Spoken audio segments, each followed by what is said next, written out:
Hello and welcome to Crossflats Primary School Safeguarding Training 23-24.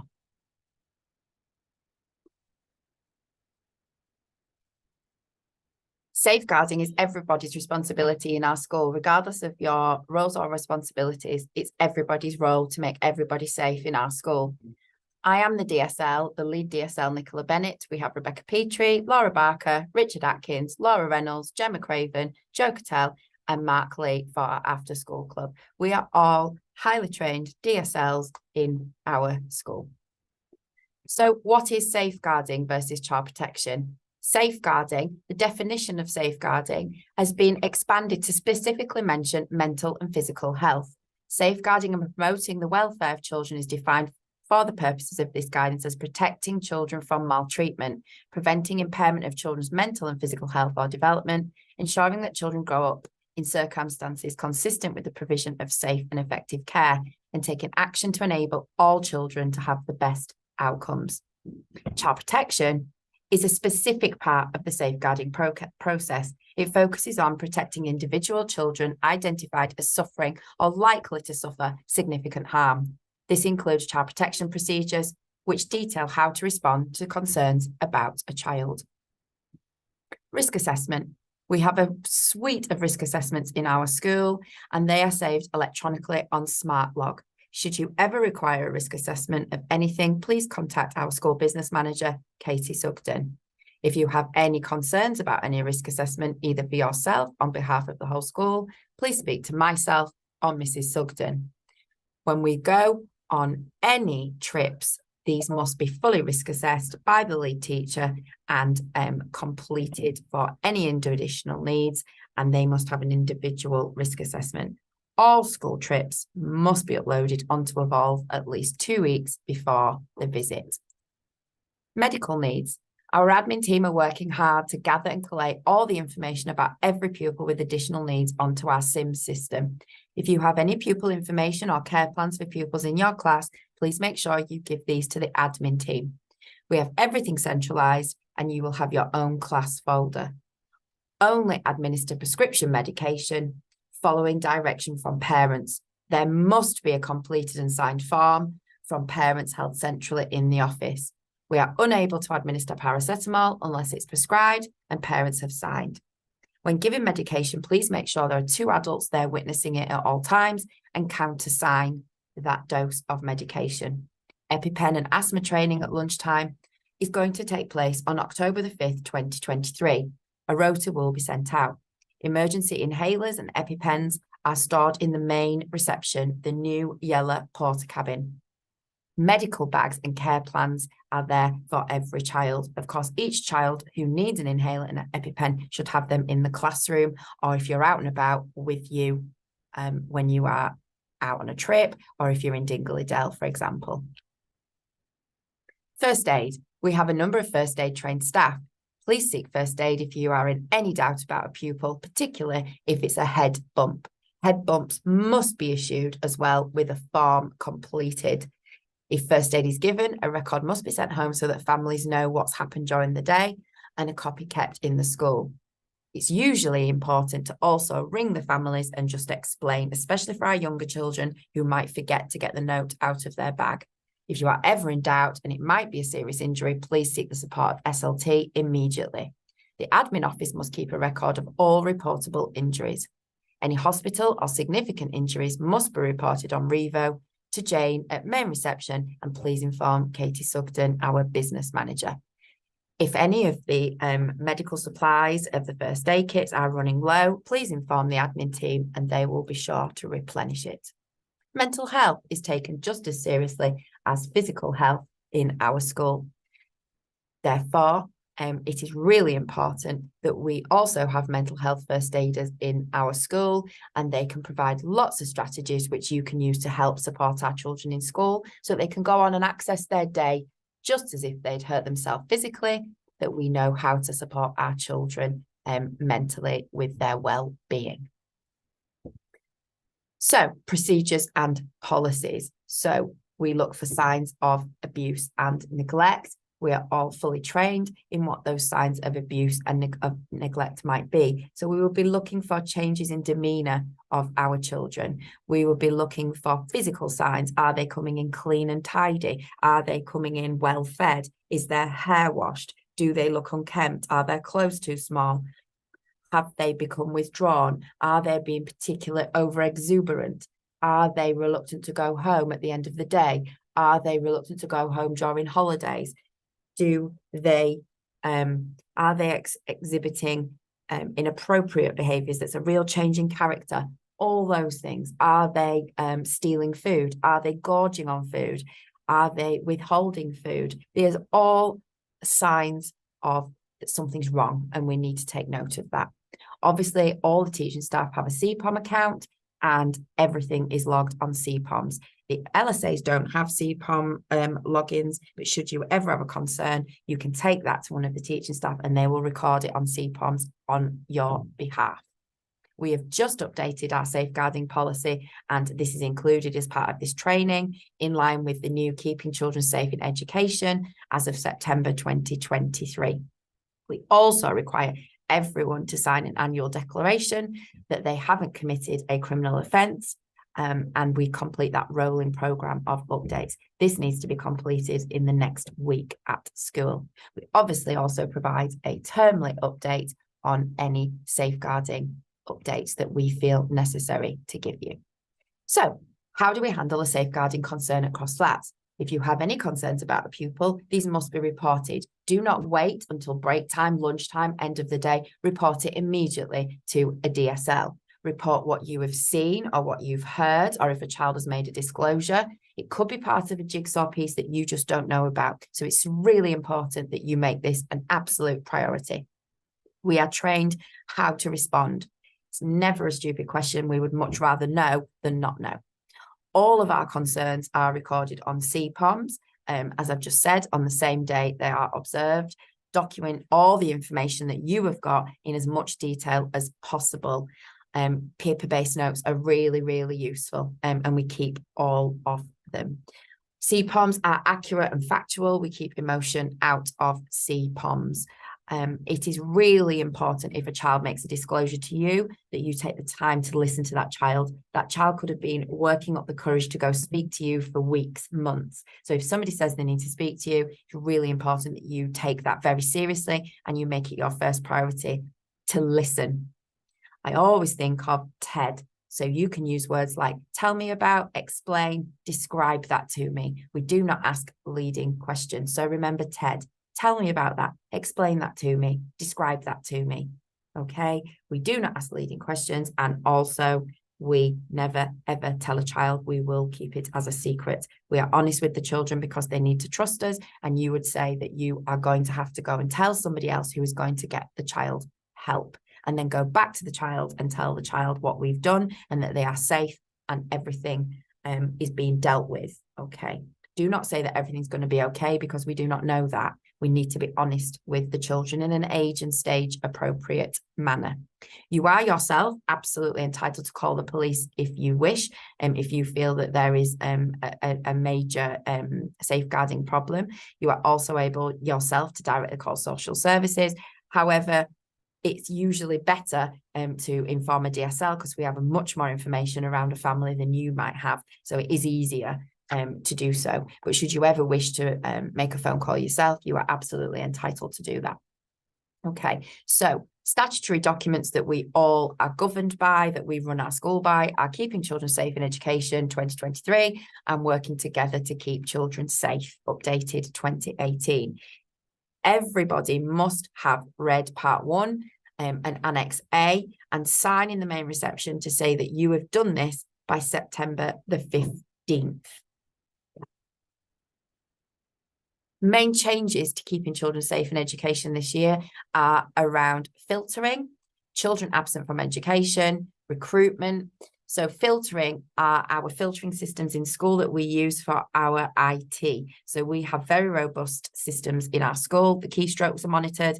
If inappropriate content is Googled, the head teacher, myself, I get an update, I get an alert, and we can see what's been typed onto our system. It's a very robust system. I also get a weekly update of any incidents that have happened in school. I'm pleased to report these are very few and far between. It's really important that we, as you know, attendance is highly prioritised in our school, and it's really important that we monitor absence very closely, because it could be a warning sign that a child is being abused, there is sexual exploitation, or there is criminal exploitation. If a child is missing, we need to know where they are. Recruitment. So it is now important that when we recruit and we have a shortlist, we are able to conduct online searches as part of our pre-recruitment checks. These are to see the way somebody lives their life and the way they portray themselves in a public domain, on social media, Instagram, Facebook, etc. And we will make any applicants aware that we are going to conduct those searches. Prevent is the DfE's counter-terrorism strategy. We are looking for 4 things. Remember the acronym TIRE: terrorism, ideology, radicalisation, extremism. Those are the things that we are looking for. So we are looking if children are using specific terminology, they're becoming fixated with specific ideas, they're talking that families are having big meetings in their house, they're talking around these things, around British law, as if they're becoming indoctrinated. Those would be reasons that we would then perhaps report our concerns to the people called Channel Panel, and those are the people who would then decide whether it makes the threshold for a referral or not. If you are ever in any doubt whatsoever, please come and see a DSL. We can always make a phone call. It's better to be safe than sorry, isn't it? Phones in our school. Mobile phones are not allowed during time with our children. So contact time when school sessions are on, mobile phones are put away. This is to protect you from any possible accusation and also to protect our children. Of course, life happens, and there are times when you might need to make a personal phone call or accept a personal phone call if something is happening with somebody in your family, or somebody's unwell, or your child's unwell. I completely understand that. You need to make your line manager aware of that, and then take your phone and use it in a space, which I know at the moment is tricky, but you find a space where children are not, and you cannot be accused of using your phone inappropriately. So it's really to protect yourself. SLT do carry phones on their person so that we can be contactable at all times. That especially in the current climate when our landlines are not really working. So SLT are permitted to have those phones. RAC. All RAC areas are, as you understand, you've already been given a map, are out of bounds, and therefore absolutely access is prohibited. Anybody to be found in RAC areas would be subject to disciplinary proceedings. So if you require any documents or any items that are still stored in this area, please see Katie. Katie will make arrangements for you to be able to go and collect your belongings with a qualified and trained member of Bradford Council who follows a very specific method statement and a risk assessment. Okay, if you require any information about the RAC risk assessment, please ask either myself or Katie Sugden, and we are very happy to share our RAC risk assessment with you. And Bradford Council will be very happy to share their risk assessment and their method statements that they deploy in order to safely access RAC areas. Doors and lanyards, colour-coded system. So we have lanyards for our visitors, red, yellow, green. Obviously, if it's red, it's somebody who isn't known to our school. Yellow might be an infrequent visitor, like governors or our school improvement partner. And green, obviously, is us. It is very, very important that doors, external doors, must be closed throughout the school day, unless they're open to allow continuous provision. The gates, really important, they are padlocked and secured at all times, especially when we've got brand new children in our school who don't know our site. a child can so easily slip through that gate. So it's really important when you're moving around the building, there is an adult at the front of the line and there is an adult at the back of the line, and that you are aware that you have all of your children. So count them in and count them out. Little people can have tendencies to escape quite quickly. Children must be greeted at the gate by SLT and their class teacher or LSA at each entry and exit point. The front gate is particularly difficult in the autumn term as we are inducting 60 new reception children. Really important that children are on time at the right gates, especially in boiling weather or inclement weather. When it's raining, it is really tricky on the gate. And if you are late, it makes life even harder. So it's really important to be organised at the end of the day and on time for the gate. Also really helpful if you train your children to not talk at the gate, so we can find the right child and reunite them with the right person from their family who's come to pick them up. I really appreciate your help with the gates. Visitors. All visitors to our school are usually arranged through SLT or our admin team. We have leaflets and guidance to be handed out at reception so they understand our safeguarding policies. Supervision, red, they are always supervised. Amber, they must have a DBS, and green, obviously, is employees of Cross Flats Primary School. We wouldn't leave a visitor unsupervised, especially in the current climate when half the building is out of use. They need to be escorted so they know where to go to the loo or to get a refreshment. We would expect them to conduct themselves in the same way that we would conduct ourselves. And obviously we would remind them around not using mobile phones or having unlidded hot drinks when they're walking around our school. All regular volunteers will have already gone a very thorough recruitment process, and they've gone through the same relevant checks as employees in our school. We only use DBS staff and volunteers if we go on residentials or school visits. Fire safety. Fire safety drill in the next couple of weeks. Once we've all acclimatized to our new settings. But it's important to have a little walkthrough with the children before that fire alarm so that everybody knows how they need to behave in a fire alarm drill, and they need to know where they go. It is an absolute expectation that all children are absolutely silent during a fire practice. Really important we get those children out of the building swiftly and we get the register taken. Once you've done the register, please hold your fire register in the air, because that's a very quick way for me to see that everyone is, you've accounted for everybody. It's really important. If you have a one-to-one child, the individual responsibility is on the key worker. So to make sure you have your one-to-one and you get them out of the school. If you're at the other side of the building, it doesn't matter, as long as you have your child that you are responsible for, and everybody is correct and present. That is the ultimate aim. Lockdown. In the event of a lockdown, SLT and SMT, where safe, will shut all external doors. Children will remain in their designated area until further notice. You would move all the children in VAC. You would move all the children away from windows and doors, and you would follow the procedures that we have in place. EVAC, you would get everybody out, but we would take you through that, and we would support everybody and keep everybody safe and up to date when it's safe to come out of INVAC and EVAC. So lockdown plan, it's the safety drill. EVAC plan, you follow the fire alarm procedures. Just talked about that. We are a nut-free classroom, so absolutely no nuts, no chocolate spreads, anything containing nuts. We do have several children with very severe nut allergies in our school, so it's absolutely a nut-free school. So before Friday, the 15th of September, you should make sure you read and understand Part 1 and Annex A of Keeping Children Safe in Education, and sign the declaration sheet in the main reception to say you have done so. Sign the annual declaration, also in the main reception. Agree that you understand safeguarding procedures and will implement them at all times. Agree you have read and understand the school safeguarding policy.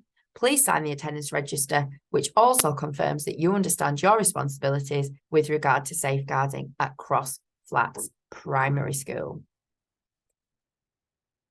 Should you have any questions whatsoever, please don't hesitate to speak to one of the SLT or me or any of the DSLs in our school. I would rather you ask the question and be sure of the right response or the right protocol than make a mistake and it be too late. Remember, safeguarding everybody's top responsibility in our school. Many thanks for listening to this training.